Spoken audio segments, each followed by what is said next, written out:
Good morning, everybody. It's Tim and Tim. We're back for another episode of the Tim and Tim Show, and this week we're talking about triple net real estate. Tim, how you doing, man? Hey man, not too bad. I'm interested to learn about triple net, so school me, man. Come on. Oh, I'm not going to school you, but we are going to talk about some of our recent experience in the triple net world and why we're taking a little bit of an interest into it. Um, and with this week being Christmas, just want to say Merry Christmas and Happy New Year to everybody. We're not going to be doing a show next week, so I'm sorry. Don't be looking for us next week. Spend some time with your family if you're not doing that enough this year. But just wanted to say thanks to everybody. We're very appreciative of everybody joining the show and how much we've grown the Facebook group this year. We started at May of last year, and I think at the end of December last year, I think we're at like 1,500 people, and now we're at like 4,100 people. So the group is growing steadily, which is great. We are going to potentially have some changes in the group for next year, like going private. So we might stop streaming to our personal Facebook pages. So if you want to continue to watch these, please join the Facebook group so that you can get access to these awesome shows. Otherwise, all right, triple net. So Tim Vest and I, we own a mixed use building in South Carolina, sorry. And the mixed use building comprises of 2 restaurants and 8 apartment units. I believe they're loft style. Tim, why don't you talk a little bit about the apartment units real quick? Yeah, so they're like studio loft style. You walk in, bathroom on your left, kitchen right after that, and then it opens up to a nice living room. And then there are what do you call those things? Spiral staircases up to the loft, and bathroom up there. Um, Really, it's actually a pretty cool layout. I personally am not a huge fan of spiral staircases. And here's a little tip for you. My first thought when we walked into those things was get rid of the spiral staircase and put a new one in. And feedback we got from the tenants was they really like them. So hey, sometimes ask your tenants, right? Um, but yeah, we got 8 of those upstairs on the second floor, renting for 1,100 plus a month.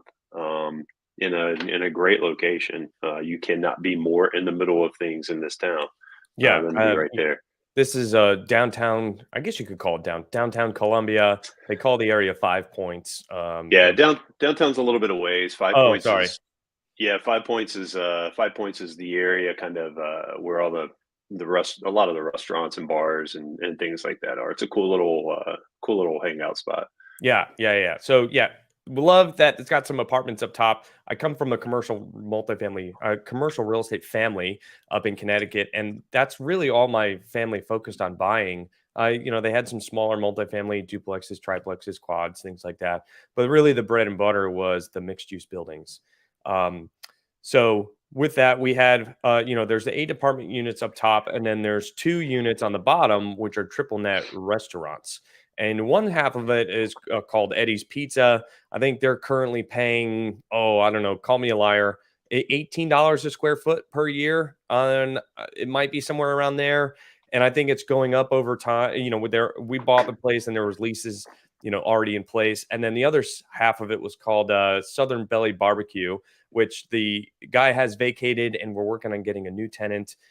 So we're just going to talk about that. So Tim and I, obviously, we specialize in multifamily, and we didn't really know, the whole triple net side of things, and we're still learning, right? I mean, we're just kind of openly documenting what we're going through and what we're learning.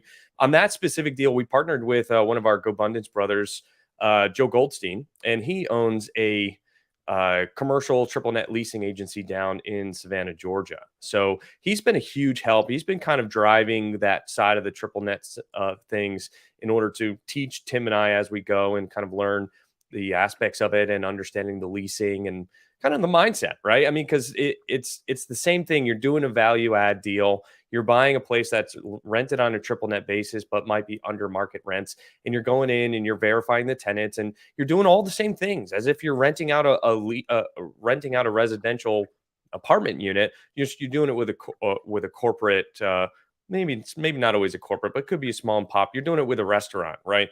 So, what are some of the key differences that we're looking at when you're considering a different lease, right? A different tenant for a triple net lease? Some of the things that you want to pay attention to are the strength of the business that is going to be renting the unit. Let's call it the unit, right? So you want to make sure that this place has been in business for a couple of years, that they have a history of paying their rents, that they have strong financials, and you can look at their P&L and you can notice that their top line growth is going up and up and up and up, right? That indicates that you have a strong tenant, that you're going to be that you're going to be dependent on them to be able to pay the rent, right? So you want to make sure that they're able to pay the rent. You want to make sure that they're going to continue to grow, and you want to make sure that the place that's going to be leasing this is going to be a good fit for the area. That's one thing I think that kind of gets overlooked a lot in the triple net world. At least for my, beginner aspect, was I just thought you could put anybody into any building, right?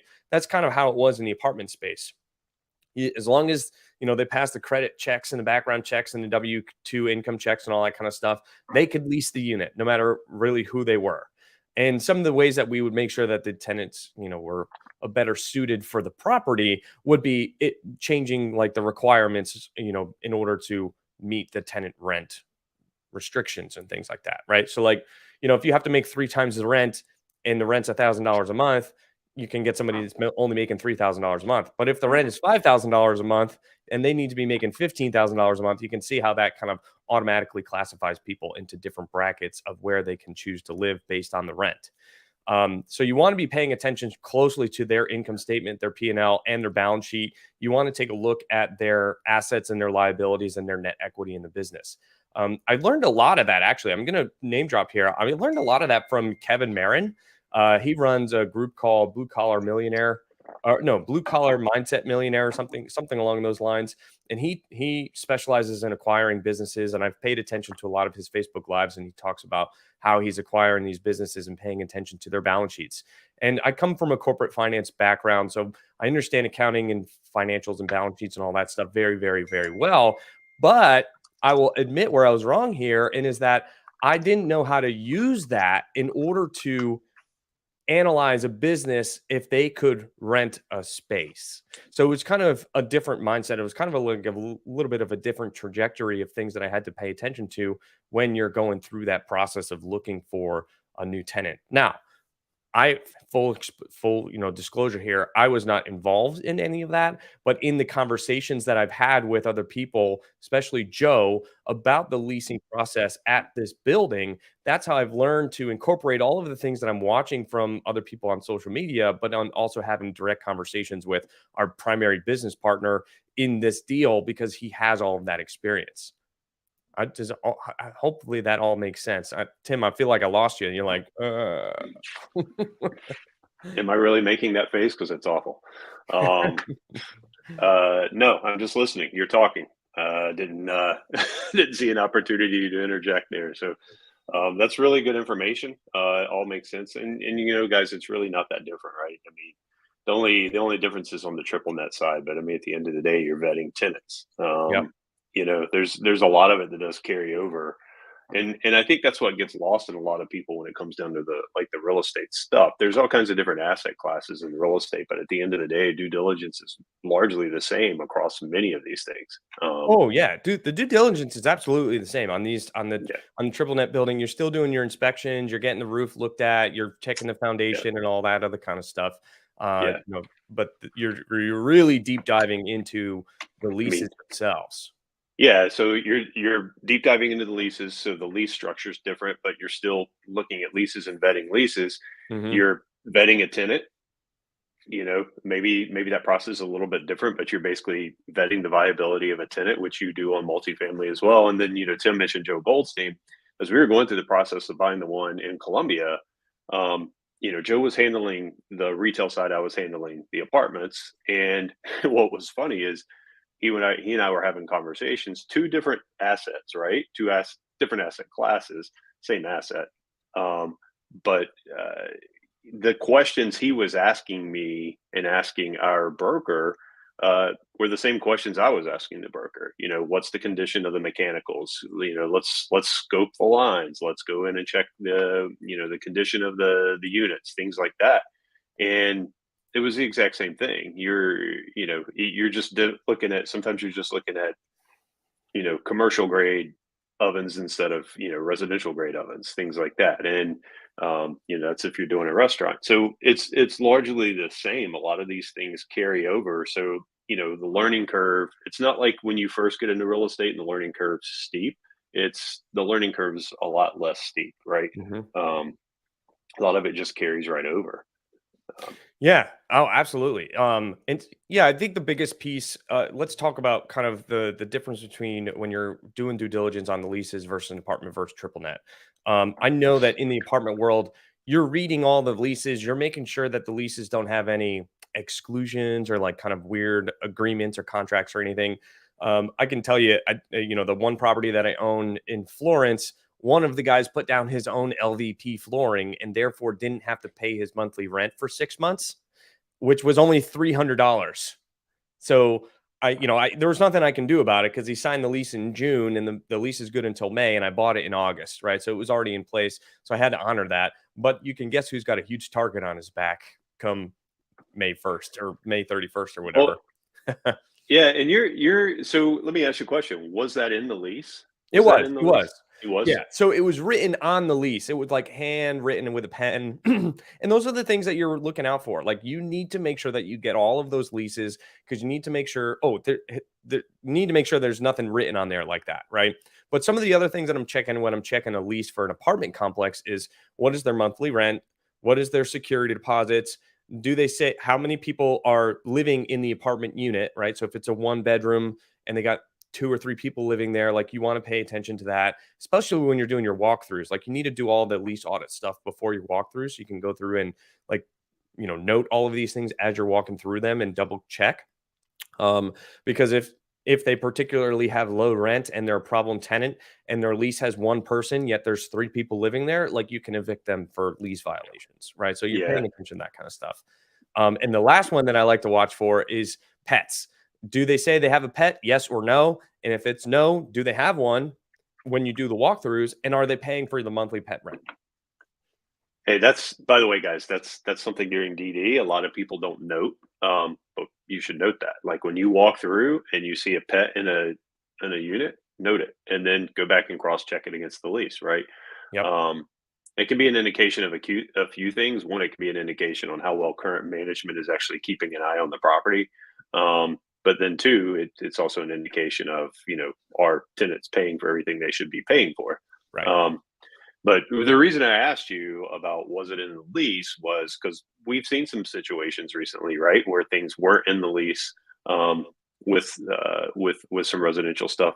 But even on the property in Columbia, um, you know, the leases looked identical for the two commercial spaces, but one of the leases the guy had negotiated. He paid the 12-month rent rate total, right? But he did it over 10 months instead of 12. Mhm. So there were 2 months of the year where he wasn't paying rent. And you think about that for a second and you're like, yeah, what's it matter? You got the same amount for the year. From a cash flow perspective, that can get Mm. a little bit tricky to manage though, because you'll have Mhm. 2 months of the year where you're getting no cash flow on that property on that unit. Mhm. um, as an operator personally, I'd rather you pay a little less every month, but pay me all 12 months. Mhm. Um, so, that was one of the things that we caught on the lease that we went and addressed with that tenant shortly after we took ownership and got them on a 12-month schedule instead of 10. Yep. Um, because at the end of the day, somebody's got to manage, right? A couple of months without cash flow. Why should it be us, right? Mhm. That guy's running a business there. Let him figure it out. Yep. Yep. So Yeah, so those are some things that we're paying attention to in apartment leases. In the triple net world, we're paying attention to all of the financial strength of the tenant. Income statement, balance sheet, history, credit scores. Are they going to sign a personal guarantee on the lease? To make sure, like, hey, if their business goes out of business, are they still going to be able to pay the lease on a personal side of things, right? So there's a lot. You can definitely go into that a whole lot. So I just quickly wanted to braze over the differences of due diligence when you're looking at apartments and when you're looking at um, triple net spots. And one other thing is if you're going to be doing like value add triple net stuff, you want to buy something that the triple net tenants are already on like a month-to-month lease, which is a thing in triple net if you didn't know. Or maybe their lease is expiring in 2 or 3 months. You can go put it under contract. When you review the leases, you can go renegotiate with that tenant, try to get them to sign an extended lease with built-in lease increases over time, and all of those things, because the value of the building is directly related to the strength of the tenant and the future income of the building. You can go and push the value of this building before you even close on it. Yeah. So that's actually a really good that's actually a pretty good segue, because I just wanted to call this out, sell leasebacks, Yeah. because what Tim and I are talking about is a little more like we go in, or the operator goes in, buys it, increases value themselves, right? They increase Mhm. value by doing some renovations, getting new leases at higher rates, that type of thing. Same thing you see with apartments, right? What a sell lease back is typically is that's when a business has equity essentially in their building or whatever, and they sell the building off to a private investor like me or Tim, and then that business also signs a lease for that property. Mhm. Um, I'll tell you, so they're Publix, on a big scale. Publix is notorious for this. Um, Publix, so you guys know, Publix will go in and they'll build a whole shopping center that their grocery store with. I mean, we've all seen these with like four smaller stores on each side, right? So and then there's like nine tenants, and Publix will go in and buy the land, do all the development and everything, and as soon as they get it leased up, they'll turn around and do a sell lease back. And it's a great business strategy. It's kind of a win-win in some ways, because it's a great business strategy for Publix, because by doing what they do, they add tremendous value to that property just by putting their name on that building.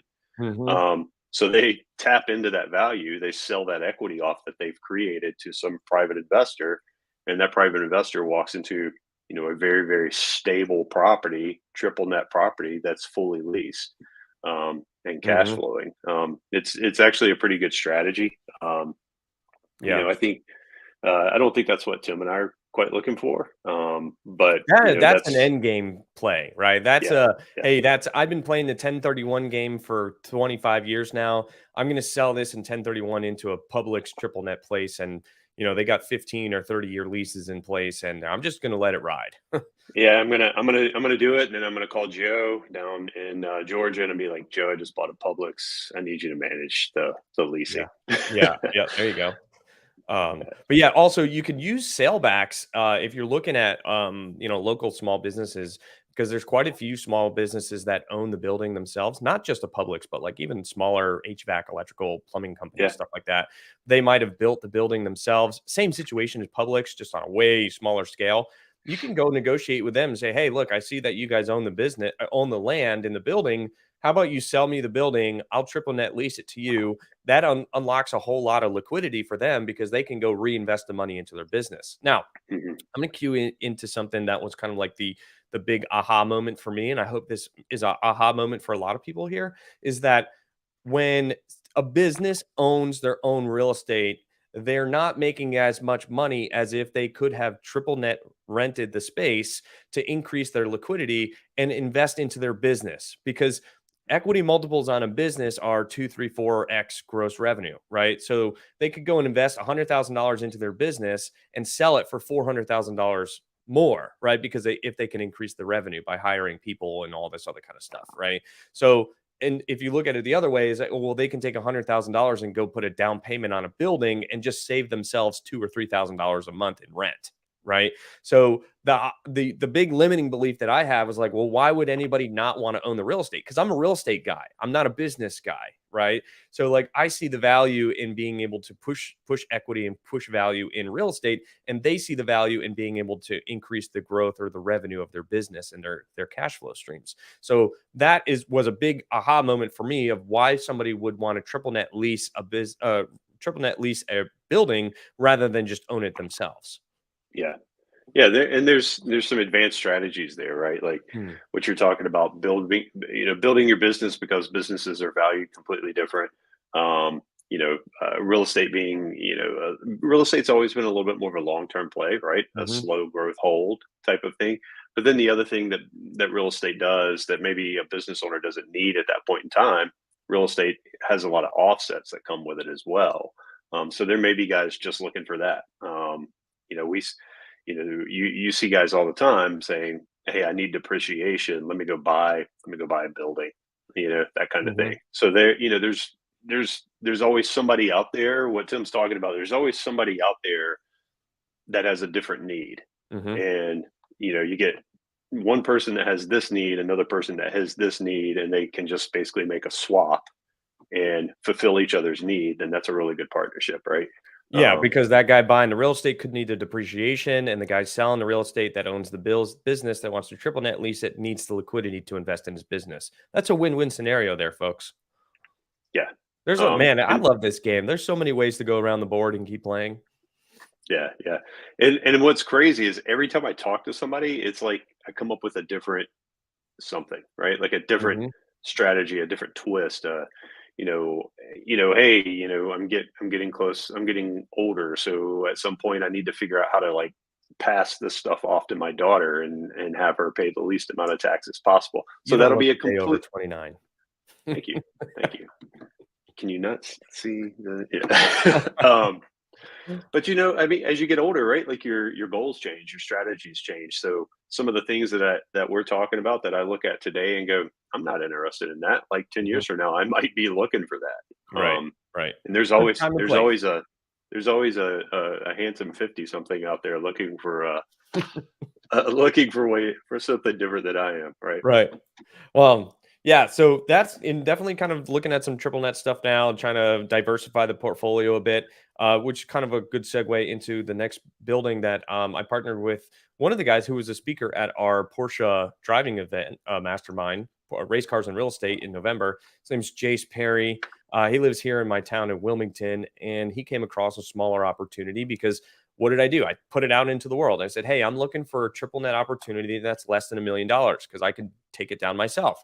And he was like, "Oh, dude, I just bought this building, and this guy that I'm buying this from has 20 other properties in the same area, and this one is two buildings down, and he wants 900 grand for it." I was like, "Wow, that's that easy, right? You put it out into the world, and what you're looking for comes back, right? Because people know what you're looking for. So don't be a secret agent. Go tell everybody what you're doing and what you're looking for because you never know when opportunity is going to arise. So tell everybody." So we got this place under contract for $900,000. We have an estimated around $300,000 rehab budget. Haven't done on-site inspections yet. I think Jace just signed a contract yesterday, so we're trying to close this by the end of January. But it's a 7,000 square foot building. It's got two like light industrial warehouse bays in the back, and then on the road front, it has three stores. That one store is taking up all three right now. So the plan is we're going to go take this place. We're going to separate out the paint store is going to turn into three units the way it should have been, and the two warehouse places on the back we're going to lease those at a proper rent rate. 7,000 square feet. It's currently only rented. It's only currently rented single net, so the tenants only pay the utilities, not the taxes and the insurance.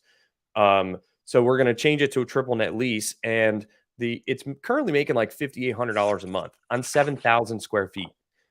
So that just for reference, that road frontage, those should be renting for anywhere between $1.75 and $2 a square foot per month. And the warehousing spaces should be leasing for $1 to $1.25 per month, right? So even if the whole building was rented at $1 per month per square foot, that would be $7,000 a month, and it's only rented at 5,800. You see how much value we could push in the building there? We're buying it. What I really like about this opportunity is we're buying it at an 8% cap rate with in-place cash flow.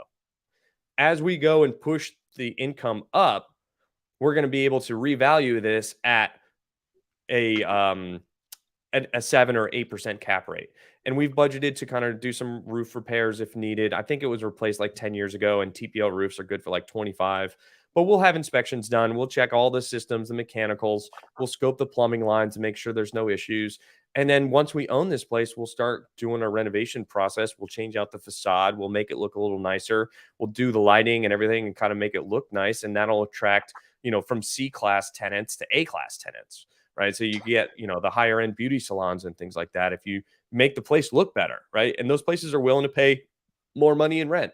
So Tim, why don't you break that down for 1 second, and yeah, I can give yeah, you great I can give question. you the number. Why don't you break that down for a second? Because sometimes what folks don't realize, right? Like, is you're like 5,800, 7,000 a month, really? Is it really that big a deal? Well, yeah, right. Because when you're talking about buying like $1 million property, you go and let's just say you put 25% down, so you're in for 250, right? Plus renovations. Mm-hmm. On that property, what are you Yeah. talking about? Like, Yeah. what are you talking about? Like 100 grand? No. So, all right. So we're buying it for 900,000 and we have it's a little over $200,000, but for easy math, we'll call it call it 1150, all in 1150. And so 1,150,000.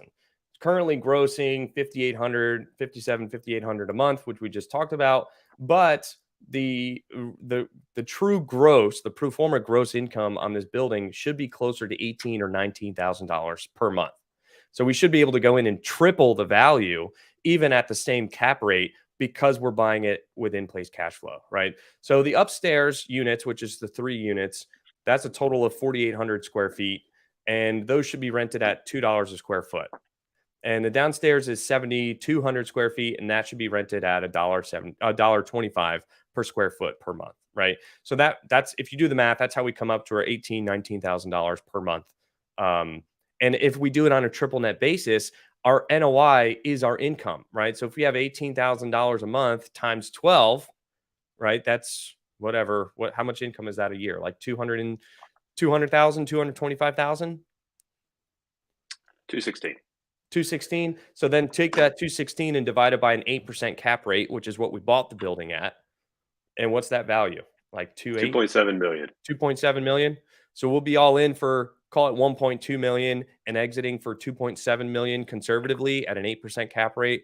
Who knows if you change, the tenants, the class of the tenants, and you change the exterior facade, maybe you can sell it at a 6 or 7% cap rate, which would just further compound those returns. But just conservatively saying, hey, we're going to be able to sell it at the same cap rate that we bought it at. We're just going to push the income of the building in order to create the value. So, you're looking at more than $1 million net profit after Yeah, and keep taxes in mind, keep in commission. mind, when he's saying all in, that's with debt. So his actual cash out of pocket is probably closer to like 400, maybe. We're estimating. Well, we're gonna, because we have to close this quickly. We're trying to close it by the end of January.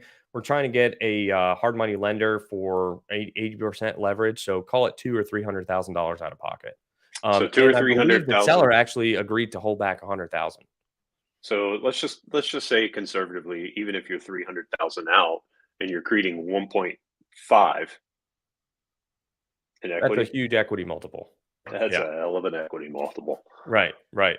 Um, So I'm super, I'm very blessed to have built a relationship with Jace and have a good friendship with him and learn from him how to do this triple net stuff. A lot of the principal basics, the fundamentals are a lot the same. Some primary differences are the leasing strategy and the construction costs. But other than that, it's really just kind of focusing on other aspects in the real estate world. We still, hey, what did I submit? Like 3 apartment offers last week. So we're still buying apartments. Don't get me wrong there. That's our yeah, bread and butter. But we're also kind of looking at diversifying a bit and doing some things here and there. And this is game. Like I want to do different things. It's exciting. It's growth. It's change. It's different. It's not the same thing over and over and over again. So it's been a lot of fun to kind of learn a new asset class. But don't be mistaken. The eye is still on the ball with the apartments for sure. ooh, look at there. Oh, Rodney, let's talk. 10 units. Is it 10 units that are triple net or 10 apartment units? We'll let him answer that, but We'll let him answer. I'm wondering how many So if it's 10 triple net spaces, I wonder how many square feet that building is. yeah, let's see. But hey, guys, like Tim said, we're 100% still in apartments. Don't get us wrong. In fact, we're buying another. We're on schedule to buy another one in January. Um, Yep. but it's always good to diversify some things here and there. Personally, we like to diversify within real estate.